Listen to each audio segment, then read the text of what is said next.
has a very interesting perspective on companies and how companies involve themselves in the engendering AI.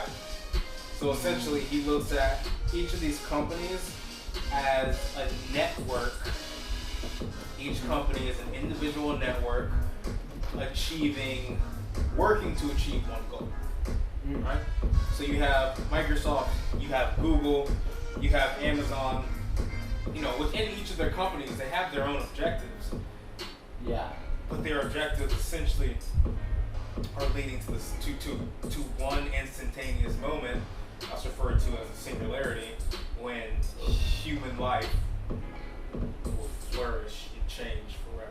Will it flourish though? Oh, this is perfect segue. Yeah, I do. I absolutely believe it will. I absolutely believe it will. The way that we're going right now, I mean, with Elon Musk has this company called Neuralink. Okay. Yeah. Essentially, have you heard about this? Have you heard about this? This is so like futuristic. You know who this is? This is Elon Musk's wife. No way! Grimes. What's her name? Grimes. Grimes. Dude, she has some crazy music. I started listening to her because of the space launch and everything. I was so into. Oh, dude, I was so excited.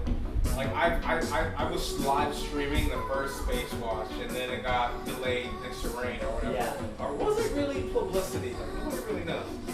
But I was very, in tune to everything that was happening around this. Yeah. This is his wife, though. Yeah. Dude, she's very interesting. She's eccentric as fuck. It's very eccentric, but like, I don't know.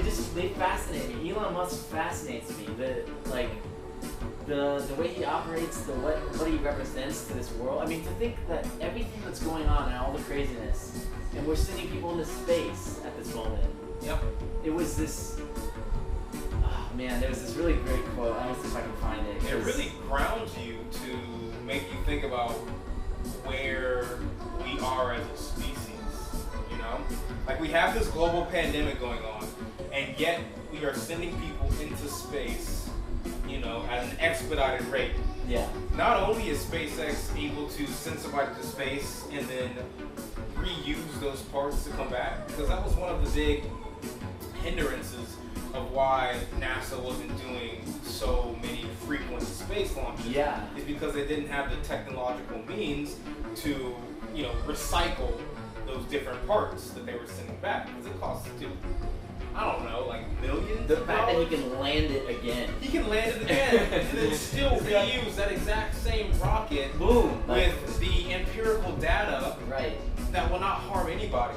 Right. Exactly. So, dude, that one launch, I think, is going to excel us to astronomical accomplishments in space. Because now that we can go to the International Space Station and recover the information, means that we can go to the moon and we can start harvesting H3, which is, I'm not sure if you know this, but it's a derivative of hydrogen that's actually a more robust and more efficient fuel than nuclear engineering, I believe. Oh, it's like, I don't want to get too sidetracked, but there's been a little bit of talk about instead of nuclear fusion as opposed to fission, right? Fusion is what you want to have. Fusion is what we're going for. But it's really hard. That's how the sun operates. The sun operates by fusing the anatomical atoms them together as opposed to separating. But when you separate them, there's an exponential. No, it's way hotter. There's an exothermic reaction that occurs where energy is released. Right. That's what essentially a nuclear bomb is. It's nuclear. And it's safer fusion, but it's just so much more expensive. That is so much more expensive. I wanted to read you this quote because these are these amazing things that are happening right now, and yet it seems like it's the focus is on the pandemic. This is what this guy Isaac Asimov said.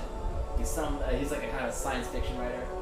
Said the saddest aspect of life right now is that science gathers knowledge faster than society gathers wisdom. And I saw that during the space launch, and I was like, man, that science gathers knowledge faster than society gathers wisdom. And it was like, man, that ruminate on that for a second. Because that hits. You let that settle, and there are so many scientific.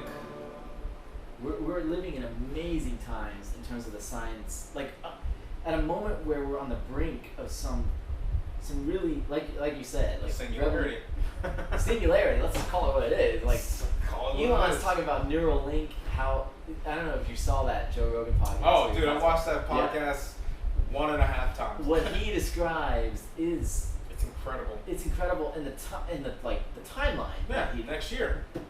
It's like, wow. Will I be a participant in the first? Probably not 3 reiterations, but eventually, yeah, dude, I'm gonna be on that.